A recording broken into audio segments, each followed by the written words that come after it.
Hi, this is Christine, Venus Astrology, just here with your daily update. So I'm not gonna have time to fully go into the full moon in Sag. I'll make another post tonight about that and what it means for each sign and where it's falling for you. But today we can see that the moon is down here at 15 degrees in Sagittarius. So it's moving towards that full moon. That full moon will be at 23 degrees tonight at about 10, just before 10, so 9:50 p.m. Australian Eastern Standard Time. That may be like early AM for the rest of the side of the world tomorrow. So that full moon is going to be a releasing, so we're building up to it. It's a releasing, a letting go, a culmination, a completion, an end point. And in Sagittarius, it's all about the old stories or beliefs that are no longer serving us, that are holding us back. It's very much about us seeking wisdom and expanding and growing, but there needs to be a release and a let go first to do that.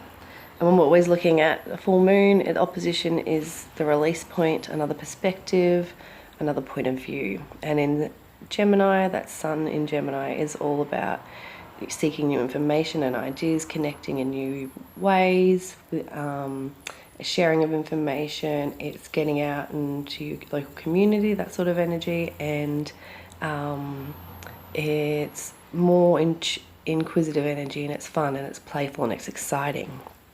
So that's what we want to be looking for, that sort of energy to, to focus on and then release whatever's not serving us in that Sagittarian energy of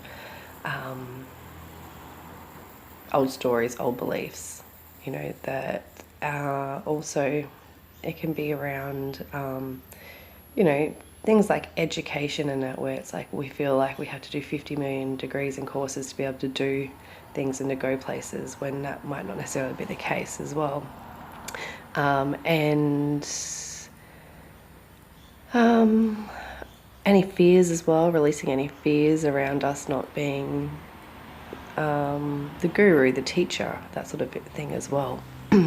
So today we've got the moon though, before we get to that full moon tonight, here in a trine. So we've got a trine here with this Aries Chiron energy. So that's still building up to the conjunction there with those two.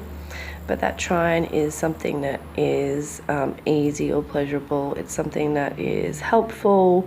It's an opportunity for expansion or growth. And that's around our wounds, around our identity, around what we want, what we desire, what we want to go after. That Mars in Aries is very much a pioneering energy, a leadership energy.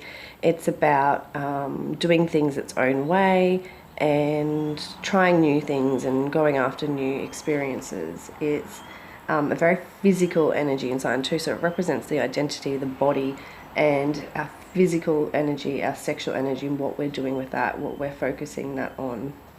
So it's a very creative energy too. So that Chiron there is bringing up any wounds, anything around that needs healing, basically around all that stuff.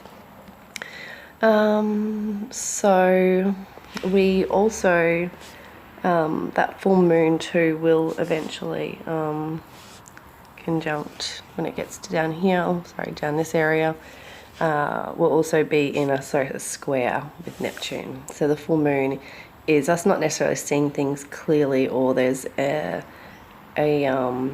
obstacle that's not allowing us to see things clearly, or there's an obstacle that is an illusion that's not allowing us to move forward, or whatever it is, to release and let go. There's something there that we're holding on to. It could be an addiction, it could be some fantasy, it could be something that is to do with those Neptunian themes. So yeah, not seeing things clearly, seeing things with rose-tinted glasses, being too dreamy and unrealistic, the needing to dissolve things. So there's a restriction or an obstacle or something there that's holding us back that needs to be dissolved, basically. Okay, so what else do we have today? So Venus is moving away, as you can see over here too, from Uranus. She's moving towards that north node. Oh, look here, we have Mercury. So that's beautiful. Mercury has now moved into Gemini. Yay, it's still not out of shadow. I think about 6 degrees is when, 5 or 6 degrees is when Mercury went into retrograde. So when we get to that 5 or 6 degrees, past that, we'll be out of the shadow period. But Mercury back in its sign of Gemini is amazing because Mercury is our mind, our intellect, our communication, our thoughts, our thought processes, our mindset. So when that is in its home sign, we can think clearer, more clearly, we can speak and communicate better, we can have more information, ideas coming through. We're able to share that, we're able to connect all the pieces together better. So that's an energy that's really buzzy, and it's like get going onto things because we can start planning and processing things better and faster and start putting some action into things, especially, you know, we still have Mars in Aries, which is all about action and drive and going after what we want and we desire, especially with Jupiter in Aries. So Jupiter is all about expansion and growth and abundance, and in the Aries sign all about identity and who we are and what we're about and what we're going after and what we're putting our energy towards.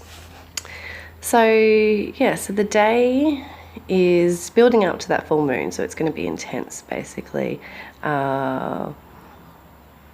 Just seeing what else is happening here.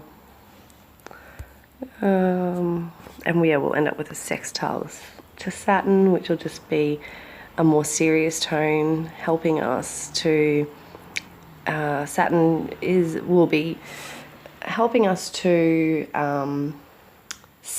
more easily release and let go what's no longer serving us, in the sense of what's taking up too much time and energy and what's restricting us. We'll be more easily able to do it because we'll be able to have some stronger boundaries in place, or be able to say no, or not be so much in fear, because we feel more stable and supported by the strength of Saturn in Aquarius, by other people that could be, or by society, or whatever, communities, organizations, that sort of thing too.